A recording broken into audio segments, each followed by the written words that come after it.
Olá, que bom ter você por aqui. Já parou para pensar que um sinalzinho de pontuação tão pequeno pode ter o poder de mudar uma fortuna de mãos, decidir destinos e virar uma história de cabeça para baixo? Pois é, hoje a gente vai mergulhar no incrível poder da vírgula. Para começar, imagine essa cena. Um homem muito rico, no seu leito de morte, rabisca um testamento às pressas. O resultado é isso aí. Uma frase só, um monte de palavras sem nenhuma pontuação. E com isso, um problemão.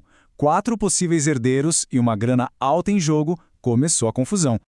O primeiro a chegar para tentar dar um jeito no texto é o sobrinho.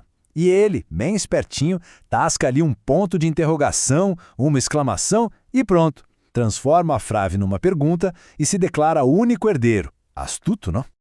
Mas a irmã, claro, não ia deixar barato. Logo em seguida, ela chega e faz a sua própria versão. Com um simples ponto final, ela diz que a intenção original era dela. E a herança, portanto, vai toda para ela. A guerra da pontuação estava só começando.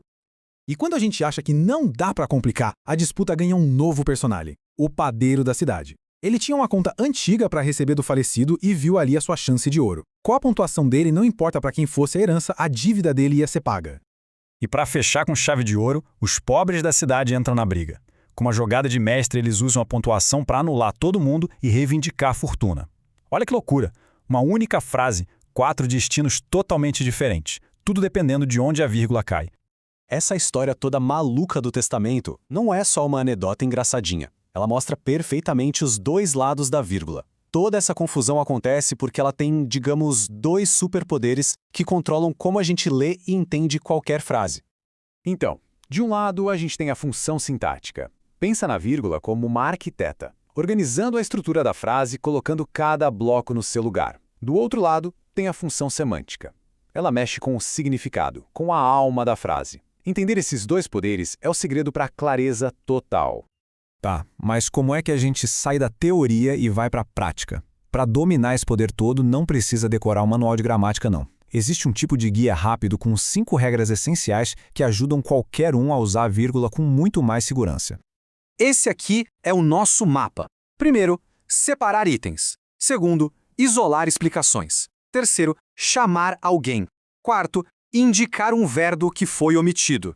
E quinto, marcar uma oposição. Vamos dar uma olhada em como cada uma dessas regras funcionam. A primeira regra é a mais famosa, a que todo mundo conhece desde a escola. Usamos a vírgula para separar coisas numa lista, numa sequência. Seja na lista de compras do mercado ou numa lista de nomes, a vírgula está lá para organizar tudo e dar um ritmo, impedindo que vire uma palavra só, toda embolada. A segunda regra é para isolar o que a gente chama de aposto. Pensa no aposto como uma informação extra, um comentário que a gente encaixa no meio da frase. O moço que traz o pão explica quem é o marciano, mas se a gente tirar, a frase continua fazendo sentido. As vírgulas servem justamente para abraçar essa explicação como se fossem parênteses. Vamos para a terceira, o vocativo. É super simples. Sempre que a gente chama alguém ou se dirige diretamente a uma pessoa na frase, como em atenção motoristas, esse termo tem que ser separado por vírgula. É que ele não faz parte da estrutura lógica da frase. Ele é um chamado, está meio que flutuando ali. A quarta regra é um truque bem elegante, a elipse. A vírgula pode entrar no lugar de um verbo que já foi dito antes, para não ter que repetir. Na frase eu gosto de rock, minha mãe de pop, a vírgula está ali no lugar de gosta. Deixa o texto mais enxuto, mais direto ao ponto, fica chique, né? E a nossa quinta regra de ouro. Sempre use vírgula antes de palavras como mas, porém, contudo. Essas palavras mostram um contraste, uma quebra de expectativa. A vírgula antes delas é como um sinal de trânsito, avisando quem está lendo, atenção, a ideia vai mudar de direção agora. Ok, já vimos as 5 ferramentas principais. Agora, a gente precisa falar da única instrução que não pode ser ignorada de jeito nenhum.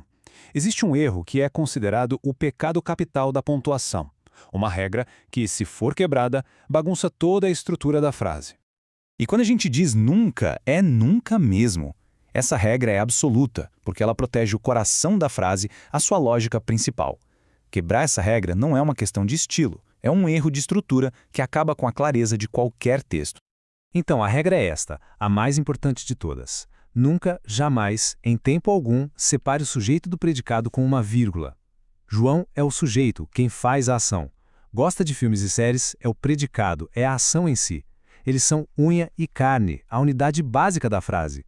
Colocar uma vírgula ali no meio é como tentar quebrar a frase em duas. E para a gente fechar, vamos voltar ao nosso tema do início. Pontuar corretamente não é só uma questão de ser certinho na gramática. Como a gente viu na história do Testamento, as consequências podem ser gigantescas. Podem ser literalmente uma questão de vida ou morte. Olha só que exemplo poderoso. Na primeira frase, perdão impossível enviar para a Sibéria, temos uma ordem de exílio, uma condenação.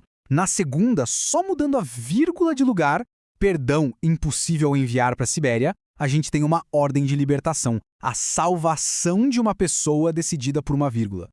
E num exemplo do dia a dia, a diferença é igualmente brutal. Não quero ler é uma negação, simples assim. Agora, não quero ler é o oposto. É uma afirmação, a pessoa está dizendo que sim, ela quer ler. A intenção muda da água para o vinho só com a presença da vírgula. E assim, a gente volta para a moral da nossa história lá do começo. A vírgula nos ensina que clareza e intenção são tudo. A maneira como a gente pontua nossas frases e, quem sabe, as nossas vidas, define o sentido que elas vão ter. A pergunta que fica no ar é como é que estamos pontuando a nossa própria história.